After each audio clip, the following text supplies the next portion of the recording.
Hello guys, let's continue to study some of the words in Ilocano. Okay? Let's start. Mabango. In Ilocano means nabanglo. Nabanglo. Masarap. Naimas. Naimas. Malayo. Adayo. Adayo. Malaki. Dakkel.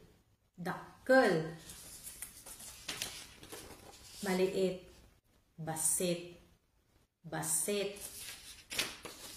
masipag, nagagat, nagagat,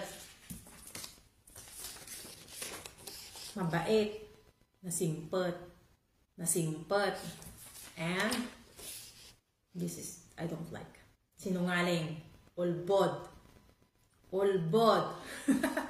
Thanks guys for watching. Please don't forget to follow, like, share, and comments. God bless. Ciao, ciao.